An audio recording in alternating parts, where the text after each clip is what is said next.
So the date is August 16th, 2002, and flying over a valley in Afghanistan are two A-10 Warthogs.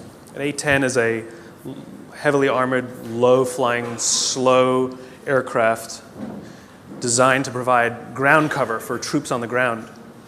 And on this night, it's a very, very cloudy night. There's storms in the area. And these two planes hanging up above, just waiting in case anybody down below needs help. Up there, it's gorgeous. The moon is bright. There's thousands of stars in the sky. The clouds look like the snow had just fallen. Down below in the valley, however, there were 22 Special Operations Forces troops trying to make their way through the country, and they could feel that something was wrong. They felt uneasy.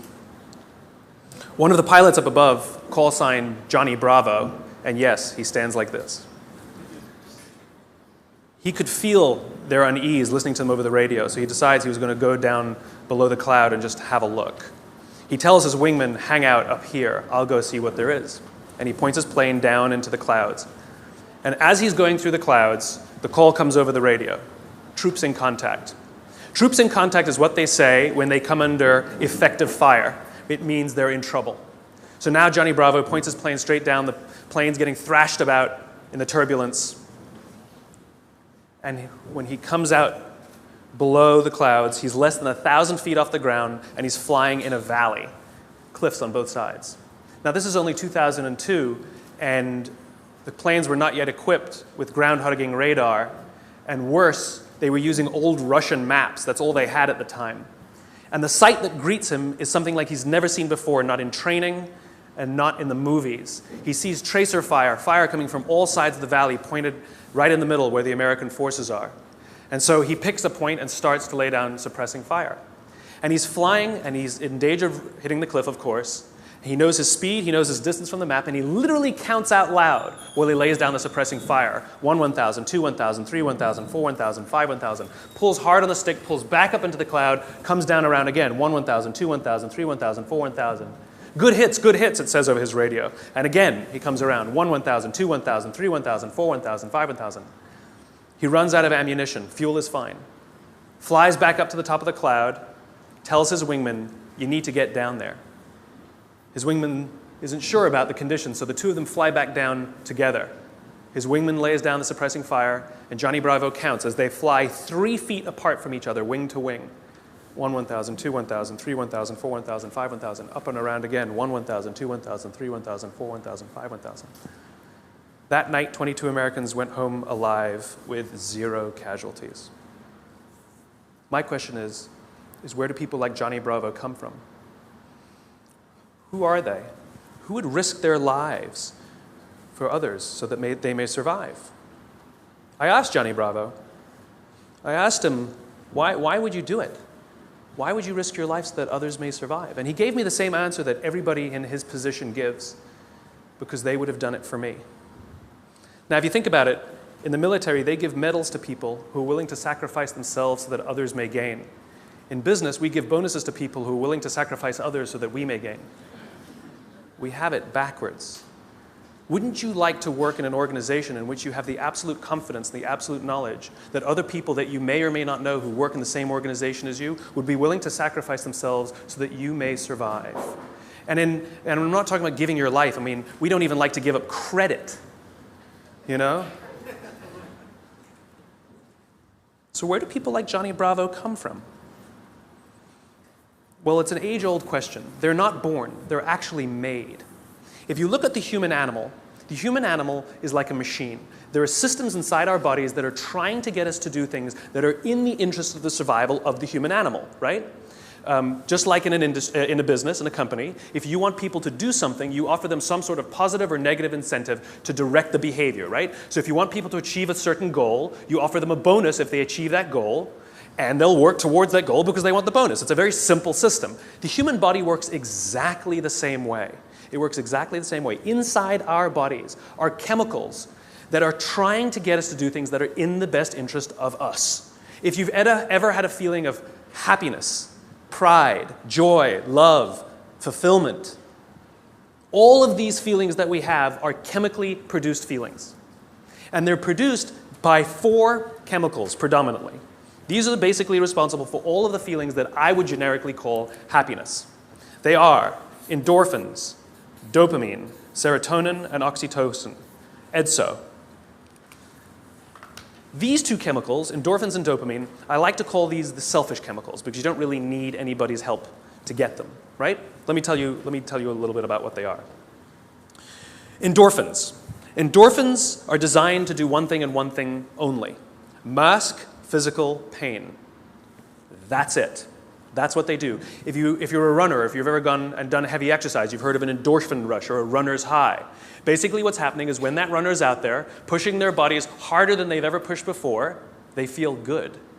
And when they're done with their run, they feel fantastic. And then an hour later, they're in pain for damage they caused their muscles an hour before, right? This is what endorphins are designed to do. They're designed to mask physical pain. The caveman reason for this stuff, because this stuff is all from 50,000 years ago, understand, Homo sapien existed at the same time as other hominid species, and yet we survived and they didn't. What is it about this species that's so good at survival and thriving? Look at the world we've built. It's not just that we're smart. We're certainly not the strongest and we're certainly not the smartest. It's that we're social animals. We have to do things together. We have to look after each other, and we have to work together to ensure that we survive, that we do well. This is how we're designed, right? These chemicals are trying to make that happen. So in these caveman times, 50,000 years ago, Paleolithic era, we had to eat. We're not the strongest, we're not the fastest. But there's one thing that the human animal is made for: endurance. We could track an animal for hours and hours and hours and miles and miles and miles. And if we were tired, we'd keep going. And if we got injured or we had to bring the food back to the cave, we'd continue to do it. And it was so good, it felt so good, that maybe we'd even volunteer to go hunting the next day, just like we get addicted to exercise, right? Oh my God, it was so much fun yesterday. I will totally go hunting tomorrow, right? Good system for the survival of the group. Good system. By the way, the reason laughing feels good is because of endorphins. You're actually convulsing your internal organs, and endorphins are masking the physical pain. I'm sure everybody here has laughed so much that the endorphins eventually run out and you go, stop, stop, it hurts. Endorphins, they feel good. Dopamine. Dopamine is the feeling that you found something you're looking for, or that you accomplished something you set out to accomplish. So you know that feeling you get when you cross something off your to-do list? That's dopamine. Feels awesome. You know when you have a goal to hit and you achieve that goal, you're like, yes! You feel like you've won something, right? That's dopamine. The whole purpose of dopamine is to make sure that we get stuff done, right? The historical reason for dopamine, we would never eat if we only waited to get until we got hungry, because there's no guarantee that we would find food. So dopamine exists to help us go looking for food. We get dopamine when we eat, which is one of the reasons we like eating. And so when you see something that reminds you of something that feels good, we want to do the behavior that helps us get that feeling, right? So let's say you're out there going for a walk and you see an apple tree in the distance. You get a small hit of dopamine. And then what it does is it focuses us on our goals. And now we start walking towards the apple tree. And as the apple tree starts to get a little bigger, we feel like we're making progress. You get another little shot of dopamine and another little shot of dopamine until you get to the tree and you're like, yes! Okay? This is why we're told you must write down your goals. Your goals must be tangible. There's a biological reason for that. We're very, very visually oriented animals. You have to be able to see the goal for it to biologically stay focused, right? If you don't write down your goals, if you can't see your goals, it's very hard to get motivated, to get inspired. For example, think about corporate visions, right? A corporate vision has to be something we can see, right? That's why it's called a vision. You can see it, right? To be the biggest, most respected, to be the fastest growing are not visions. They're nothing, right? What does that even look like? Respected by whom? Your mother? Yourself? Your friends? Your shareholders? Who knows? What's the metric? Dunno.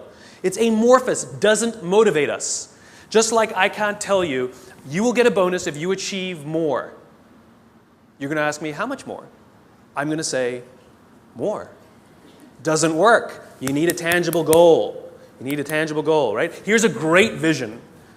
Martin Luther King, I have a dream that one day little black children and little white children We'll play on the playground together and hold hands together. We can imagine that. We can set our sights on that. And every time we achieve a goal and achieve a metric and achieve a milestone that makes us feel like we're making progress to the vision we can see, we keep going and going and going until we achieve something remarkable. You have to be able to see it. Dopamine. Like I said, dopamine is the feeling you get when you set out to find something you're looking for as well. Talked about the to-do list. I came home from a trip just a couple days ago, and I had a bunch of errands to run, and I wrote down a little list of things I had to do, and off I went, right? And as I was walking past, I think it was the dry cleaners, I don't remember. I was walking past something, I remembered, I have to do that, and I hadn't written down on my to-do list. So I went in and finished what I needed to do, and then when I came out, I then wrote it on my to-do list and then crossed it out. Because I wanted the dopamine. Feels good. Dopamine comes with a warning. Dopamine is highly, highly, highly addictive. Here are some other things that release dopamine. Alcohol, nicotine, gambling, your cell phone. Oh, you think I'm joking? Okay, we've all been told that, if you wake up in the morning and you crave a drink, you might be an alcoholic. Well, if you wake up in the morning, the first thing you do is check your phone before you even get out of bed, you might be an addict. If you walk from room to room in your own apartment holding your telephone,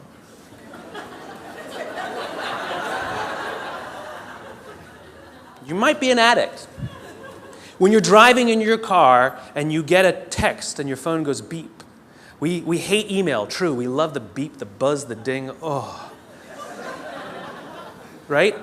You'll be there in 10 minutes, and yet you have to look at it right now. You might be an addict. And even if you read it and it says, are you free for dinner next Thursday, and you have to reply immediately, you can't wait the 10 minutes, you might be an addict. And for all you Gen Ys out there who like to think that you're better at multitasking because you grew up with the technology, then why do you keep crashing your cars when you're texting? You're not better at multitasking, you're better at getting distracted. In fact, if you look at the statistics, ADD and ADHD have, diagnoses of ADD and ADHD have risen 66% in the past 10 years. Okay, ADD and ADHD is a frontal lobe disorder, right? Are you telling me out of nowhere 66% of our youth have a frontal lobe problem? Where did that come from? No, it's a misdiagnosis, right? What are the symptoms of a dopamine addiction to technology? Distractibility, inability to get things done, easily distracted, shortness of attention. It's all the same thing, so we misdiagnose things.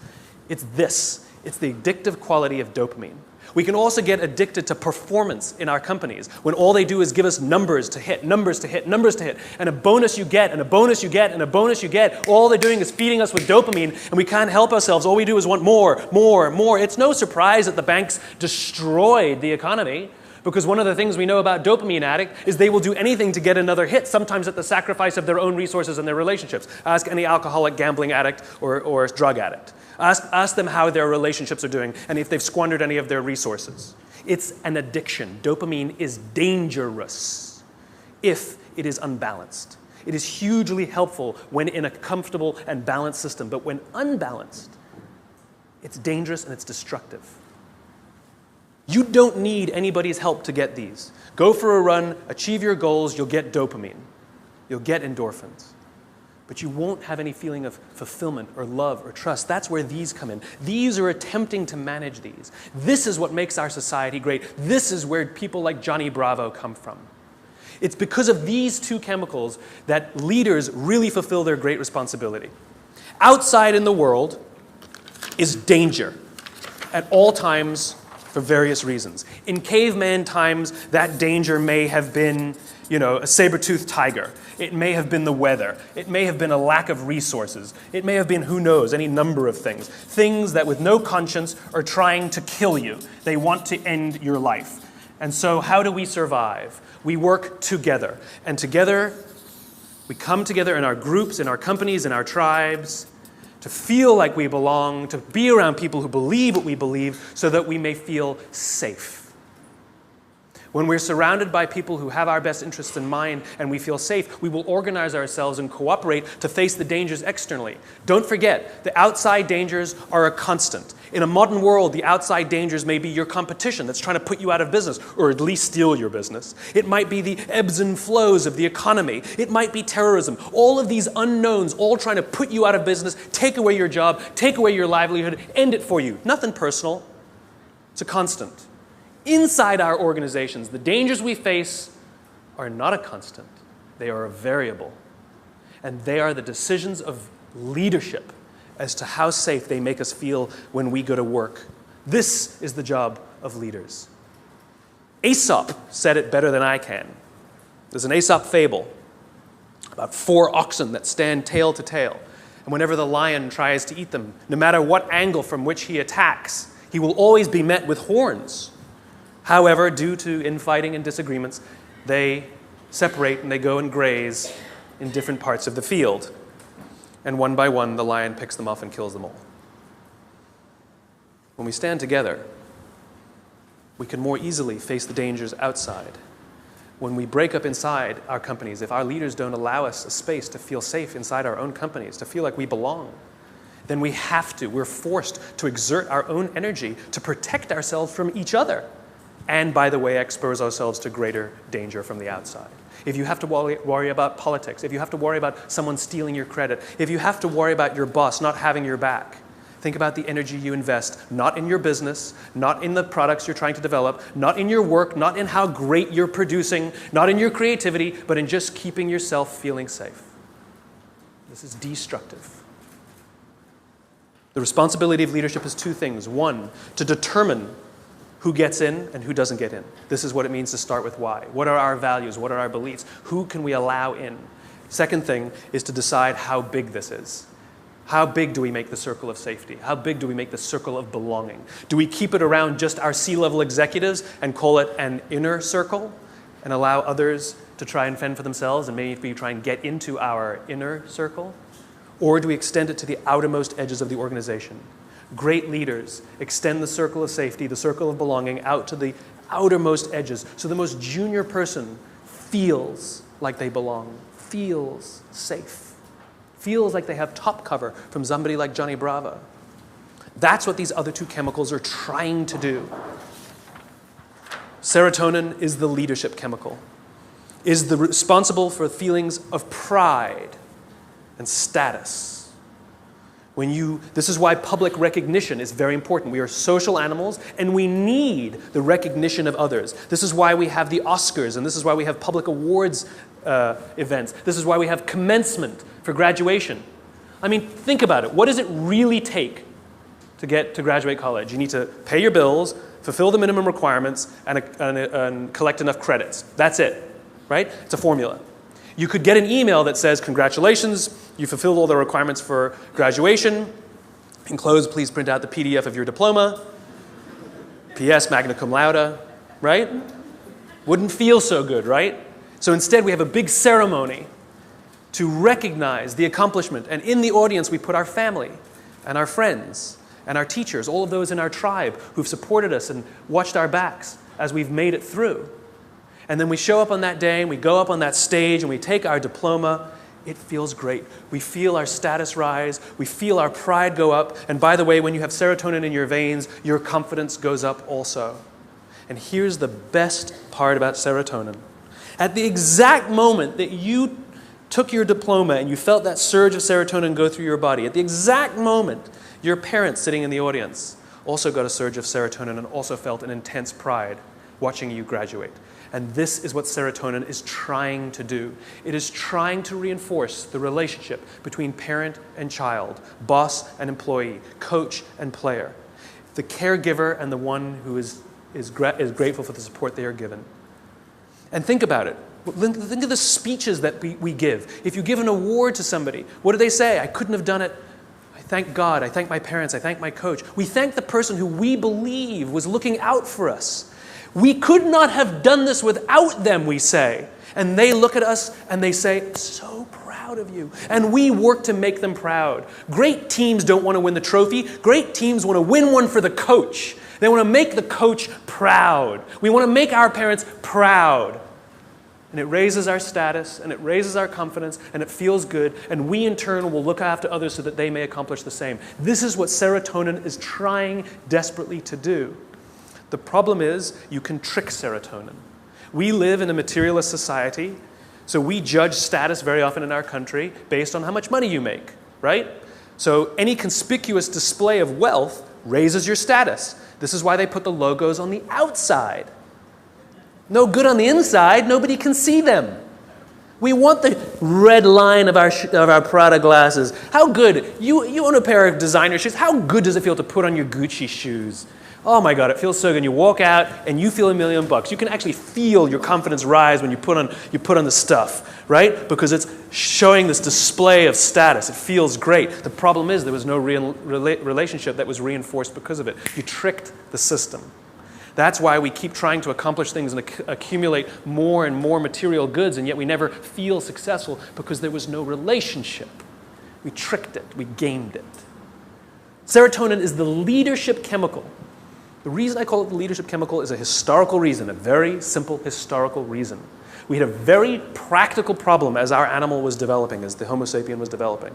We lived in communities of about 100 and 150 people.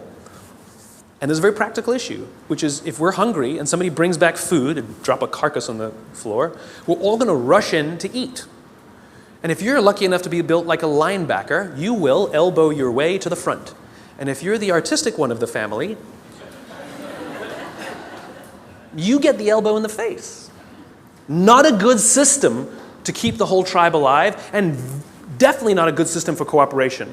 Because remember, the value of group living means that if I trust you and you trust me, I can fall asleep at night and trust that you will alert me to danger. If I don't trust you, I can't go to sleep at night. It's the same in our companies. If we trust each other, we will turn our backs, we will take risks, we will innovate, we will do things that will change the course of our world. If I don't trust you, I can't do that. I can't do that. There's value in group living and group working. And so if you got an elbow in the face that afternoon, odds are very high that you're not going to wake the guy who punched you if danger's there. You're just not going to do it. Bad system. And so we evolved into hierarchical animals.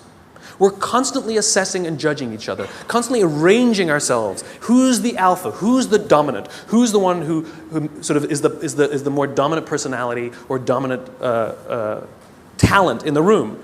In caveman times, it might have been physical muscle. In a creative industry, it might be talent. In the military, it might be courage. There's no standard by which we judge alphas. It's relative to the industries we're in. And it's relative to us as well. If you've ever met someone and you were nervous while you were meeting them, you're not the alpha. We've all had the experience where we're meeting somebody and we can sense that they're nervous meeting us. You're the alpha. I'll tell you a little aside that's kind of funny. You know when women all live together, their menstrual cycles align, right? Assuming they're not on the pill, then it doesn't work, right? But if they're not on the pill, all the menstrual cycles go together on the same schedule. It's not arbitrary. They always align with the alpha female's schedule.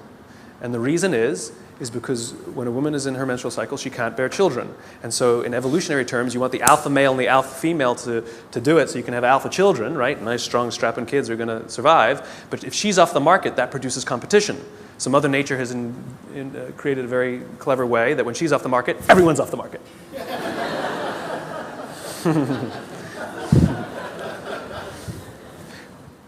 Back to the talk. So we're constantly judging and assessing each other who's alpha, right? And what we do is when we assess that someone else is the alpha, we voluntarily take a step back and allow them to eat first. Alphas get first choice of meat and first choice of mate. Good system.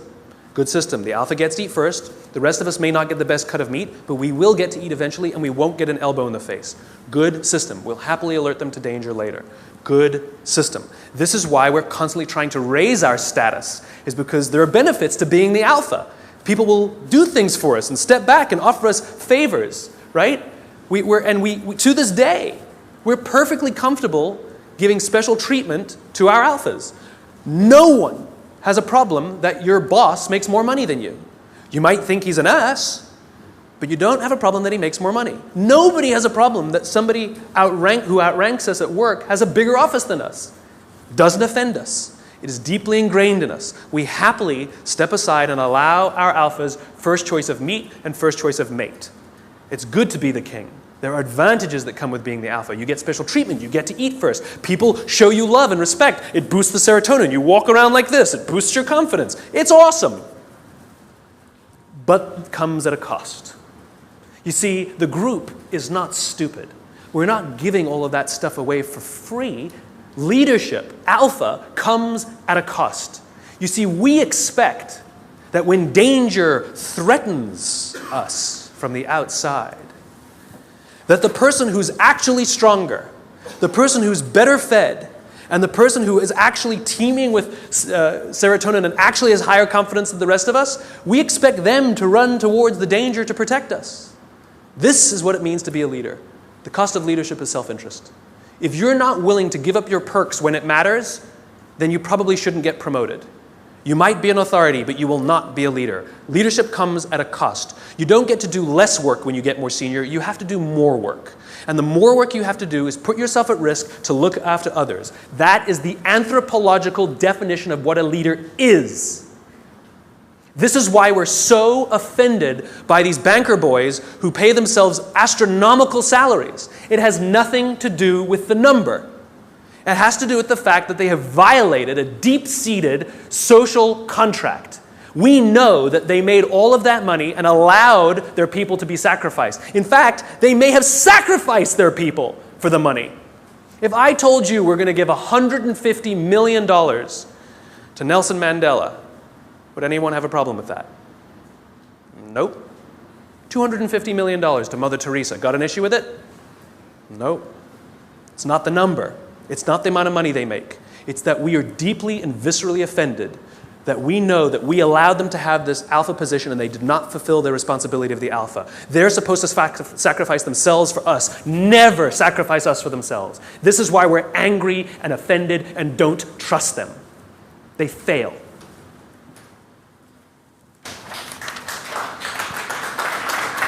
Oh, there's more.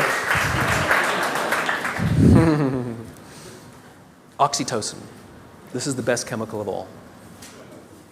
Oxytocin is the feeling of love and trust and friendship. It's all the warm and fuzzies. It's all the unicorns and rainbows.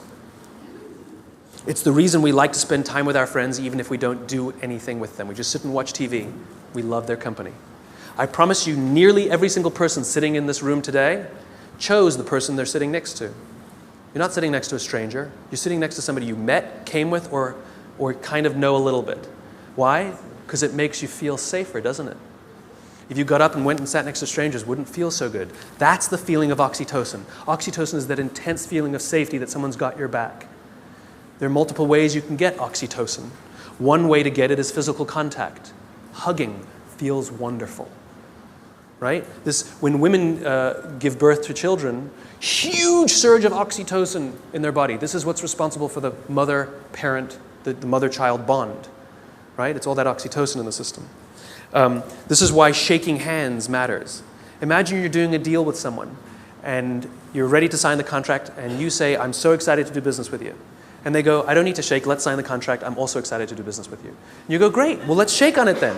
They go, No, I agree to all the terms. Let's get this deal done. I can't wait to work with you. You might get everything you want in the contract, but business, relationships are not rational. They're about feeling safe, they're about feeling we belong. It's human. And one of the ways we want to know that that relationship is solidified is with physical touch.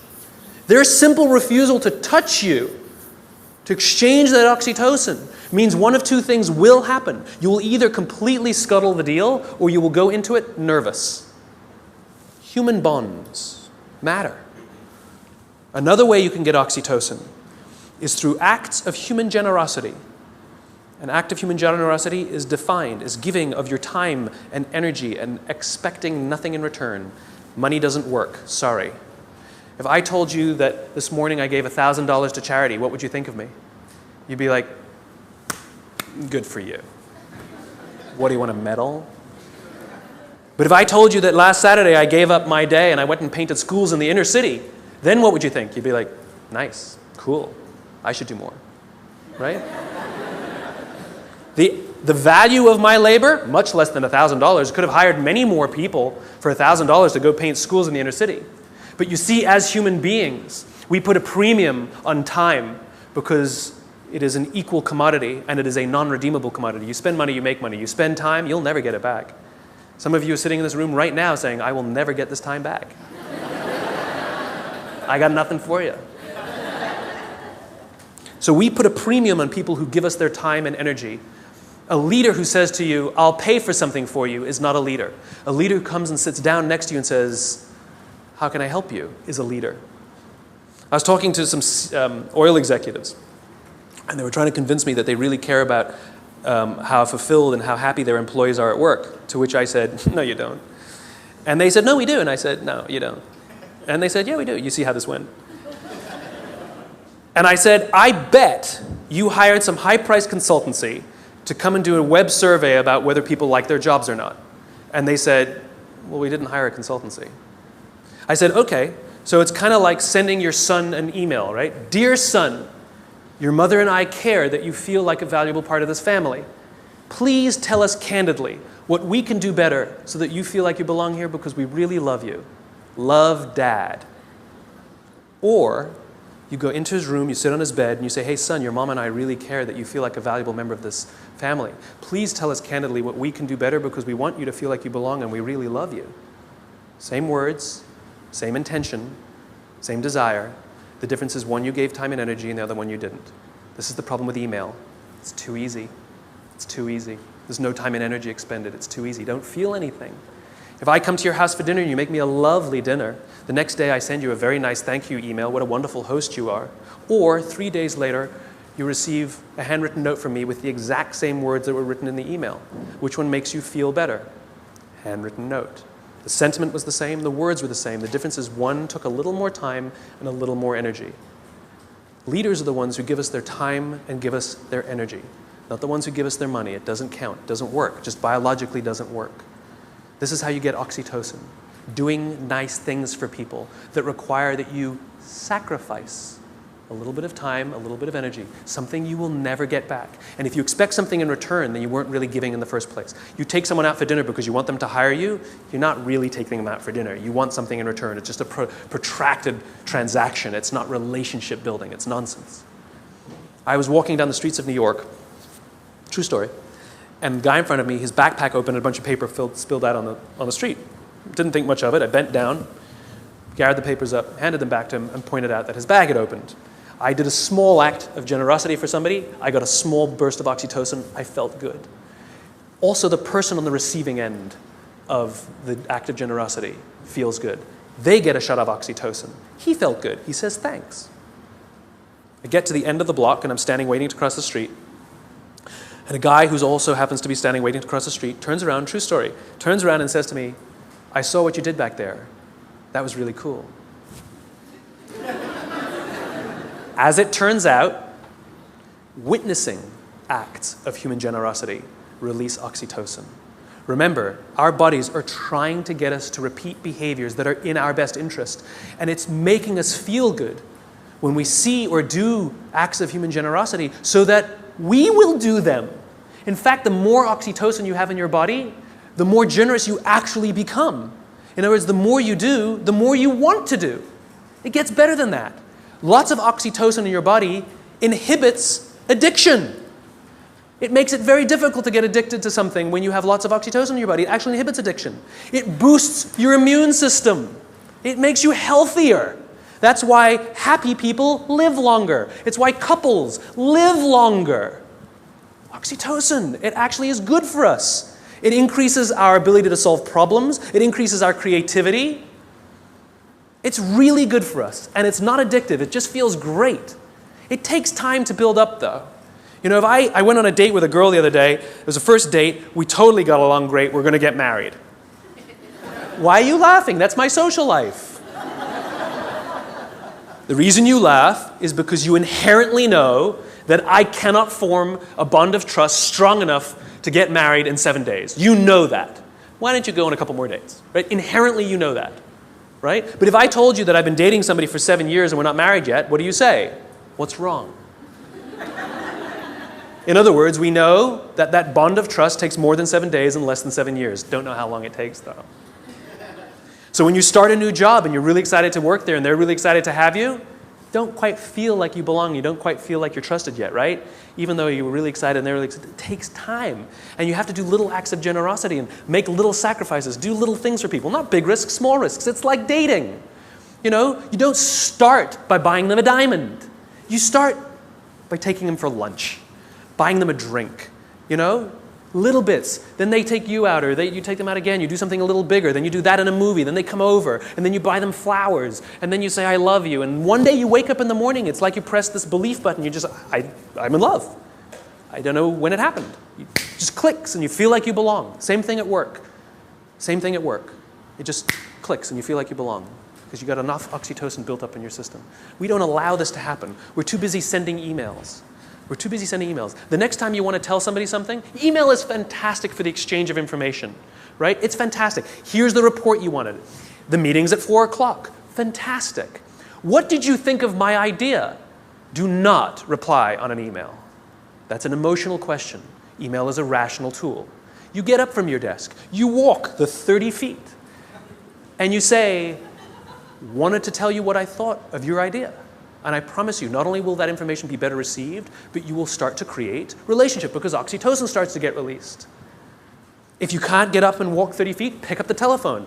I've done it. It's an amazing thing. You pick up the phone and you go, hey. They're like, hey, what's the matter? They're like, no, I'm just replying to your email. Wanted to tell you what I thought.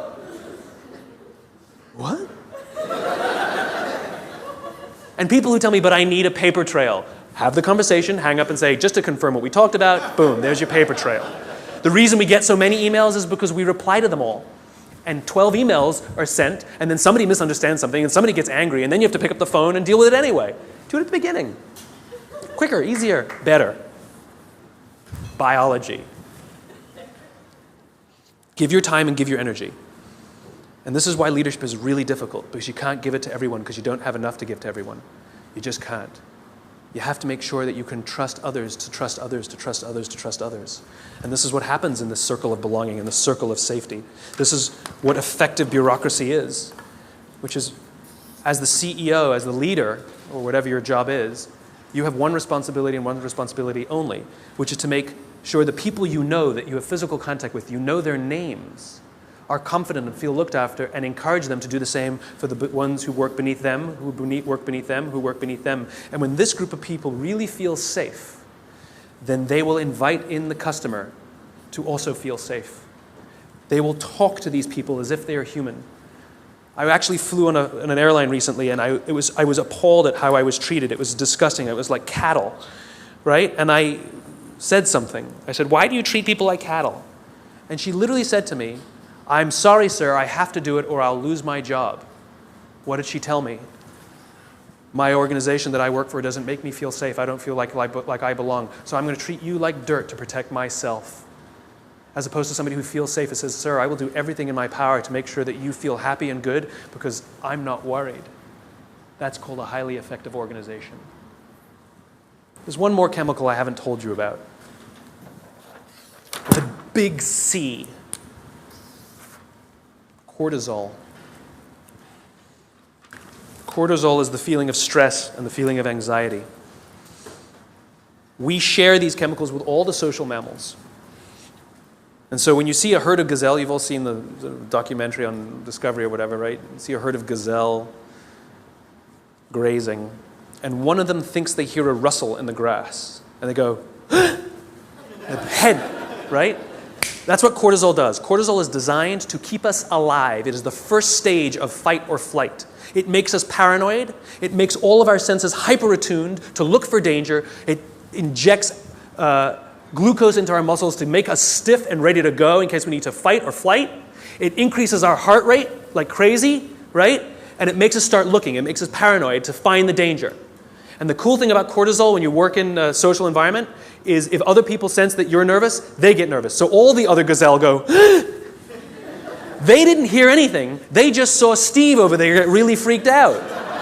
And so they got all freaked out. And now they all start looking for the danger. Good system. And one of them, who didn't even hear the initial rustle in the grass, sees the lion, runs, they all live another day. Good system. So that when we go to work and somebody says, I think there's going to be layoffs, all of us are like, what do you mean? Wait, we're all paranoid now. We're all freaked. I shouldn't have talked in that meeting. We start to get crazy. We start to get paranoid. Our hearts start to race. That's what cortisol does. It's trying to keep us alive. You wake up in the middle of the night, you hear a bump in the middle of the night. What's the first thing you do? You wake the person next to you. And then what do? They go, And if there's nothing there, you go and trust your eyes, right? You go looking for it. We're visual animals, right? If there's nothing there, you go like this. Cortisol leaves our body, and we relax, and our heart rate goes back down. Cortisol, to get all of that extra energy, to make us paranoid, to make us self-interested, it needs to shut down non-essential systems, because it has to get it from somewhere, right? So it shuts off things like growth. You don't need your fingernails to grow at that moment. It shuts it off. The other thing it shuts off is our immune system. Don't need it in that moment. The problem is you're not supposed to have cortisol in your system all the time. You're supposed to have it in and then gone. And when we go to work in a place that doesn't make us feel like we belong, that doesn't make us feel safe when we're at work, guess what? We got little bits of cortisol dripping in our body. Drip, drip, drip, drip. Makes us paranoid. Drip. I know my boss hates me. I know he hates me. He hates all my ideas. I know it. Drip, drip. It makes us self-interested. One of the things cortisol does, it inhibits the release of oxytocin. Biologically, if you work in a high-stress environment where you don't feel safe, you are biologically less empathetic and less generous. We don't care about each other because we're too busy trying to protect ourselves. Drip, drip, drip. Our immune systems are now compromised. Drip, drip, drip. We live in a country with some of the best medical education in the world, some of the best medical systems in the world, some of the best doctors in the world, some of the best hospitals in the world, some of the best medicines in the world. Please explain to me why diabetes is on the rise, heart disease is on the rise, some cancers are on the rise. It ain't partially hydrogenated oils. Our jobs are killing us. And the people who are responsible are the leaders. And we also know that parents who come home stressed out, their kids learn that this is what work is. That work is something that makes you short-tempered and unhappy. And so they expect it as they grow older. Worse, we know that parents who come home upset and angry, it has such a negative impact on their children that there's some studies that show that they might actually become bullies because of their unhappy parents who hate their jobs and have excessive amounts of stress. Our companies are literally killing us. So what are you going to do about it? What are you going to do about it? Leadership is not a rank. Leadership is not a position. Leadership is a decision. Leadership is a choice. It has nothing to do with your position in the organization. If you decide to look after the person to the left of you and look after the person to the right of you, you have become a leader. You've seen the movie 300, right? The Spartans, the greatest fighting force of all time. You want to know one of the things that made the Spartans great? Wasn't their muscles, wasn't their spears. It was their shields. They stood shield to shield, and the phalanx was strong because those shields were big. And they were told when they were young children, you either bring your shield home or you come home on your shield. The punishment for losing your shield was tremendous in battle. Because if you lost your shield, that means you cannot protect the person to the left of you and the person to the right of you, and you have destroyed the phalanx. It's the shield that matters, not the spear. Not the spear. It's your willingness to sacrifice yourself, not your life, maybe your credit, maybe your little time, maybe a little energy, maybe your time, maybe getting up from your desk and talking to somebody for 30 minutes instead of sending a 3-minute email. It's your willingness to sacrifice for someone, to hold that shield up so that they feel safe, that makes you a leader. And you want to know how you beat a dopamine addiction? If you're worried that you're addicted to performance and all those dopamine things, Alcoholics Anonymous has been highly effective for decades, 80-something years.